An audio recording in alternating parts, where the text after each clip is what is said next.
Kia ora and welcome to another day of the Beer Jerk Advent Calendar Drink Along. I'm Joe. I'm Luke. And this is the Paulaner Weissbier Dunkel. How did I do? Yeah, pretty well. Luke's been coaching me for 5 minutes on how to pronounce German. On how to pour a beer like a road German. It's all about the head with these beautiful Weissbiers.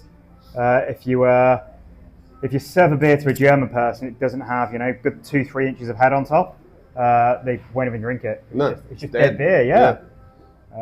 Yeah, maybe this is slightly over the top. I might have jiggled this can as I was carrying it outside. Yeah, you're just so happy to be drinking it. You were singing a little tune, Pretty exciting thing to drink a beer from a brewery that's well over 400 years old.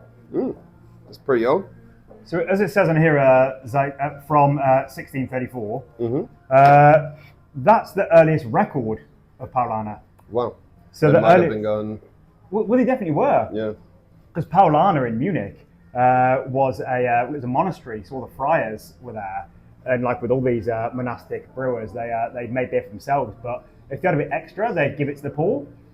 Or they also had a cloister pub in the monastery where people can go and buy their wonderful beer. So the local brewers of Munich complained to the government in 1634 about the monks selling beer and undercutting them because they weren't really allowed to. And it wasn't for another 100 years or so that they're actually allowed to sell their beer to the public. Wow. So yeah, that's the origin. No one really knows how old they are, but over 400 years. It's pretty cool. It is. I'm doing the maths. Cool. That's not 400 years yet. Isn't that 390? Well, let's say it's 390. Yeah. But surely they've been going for 10 years yeah. by the time they had an up and going cloister pub and were selling beers and stuff. That's fair enough. So, yeah. Sounds like a conspiracy theory, but...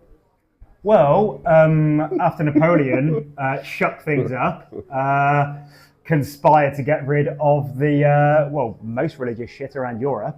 So in the wave of that happening in 1803, the monks were kicked out, and it became a sectarian brewery.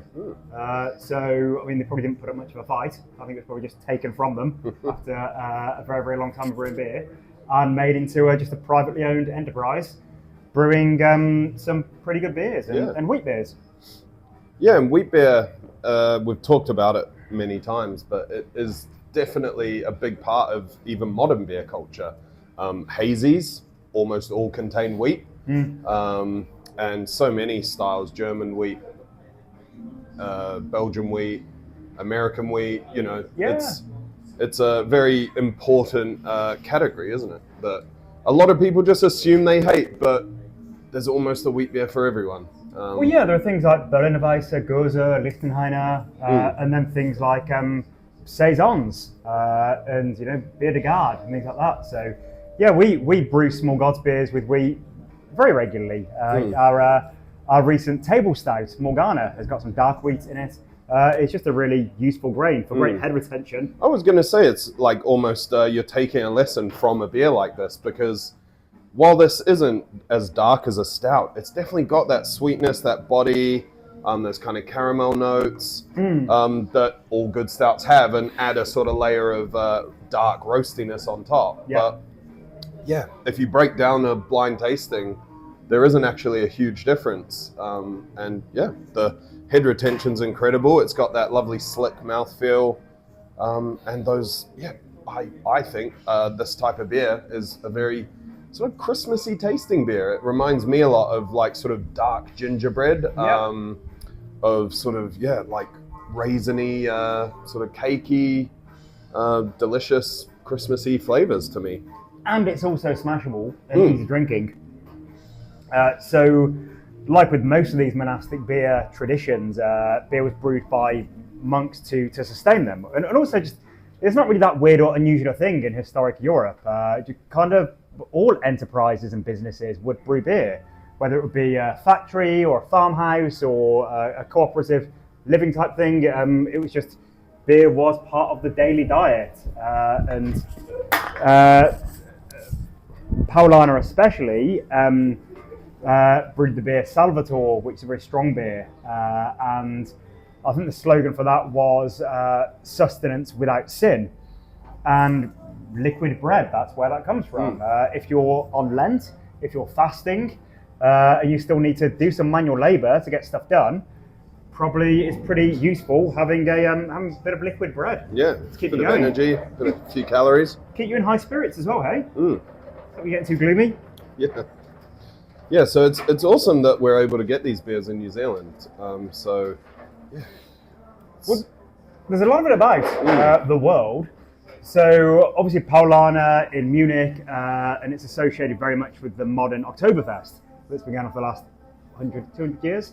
And it's one of the, I think, six... Sounds like a conspiracy. just inventing everything. Yeah.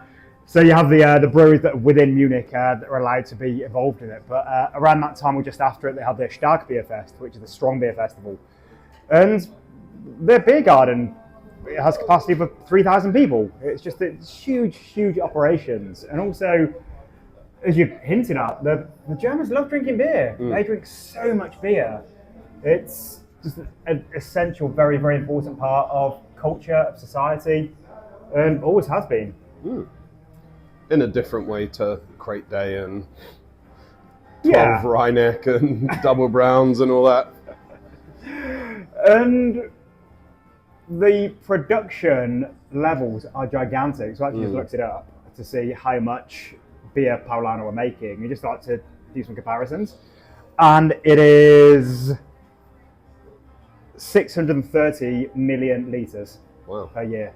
Almost touch halfway to 1 billion. Do you know how much beer is brewed in New Zealand every year? Like 200 million litres? 280 million litres. So pretty impressive. Just one brewery is... Triple. Yeah, 2.5 times the production of just one brewery in a city in southern Germany, one of many breweries. But even when you think about like giants, like Guinness is like 800 million. Wow. So yeah, huge operation. And yeah, because it's part of everyday life. Most of it does get exported. It gets exported all over the world. As you say, we're lucky to have it here. But the vast majority is drunk by the Germans in Germany. Good on them. I wouldn't share it. And good bit to pair with food, as you were talking about Christmas flavours. Probably going to be nice with this Afghan that Charlotte baked us. Yeah. Oh my god, it's awesome. Rice Krispies in there or cornflakes? Cornflake. So good. So great beers to enjoy. Enjoy some food. If you're doing it true German style, probably going to be with some pork. They love a bit of pork, the Germans. Bit of sausage. Yeah, schnitzel or a brat. Or schnitzel. We'll get into the Christmas spirit of things. Bit of Lebkuchen, German gingerbread, bit of Stollen. It's going to go really nicely with some delicious Christmassy rich flavours. Yeah. Thanks for joining us. See you next time in Advent. Cheers.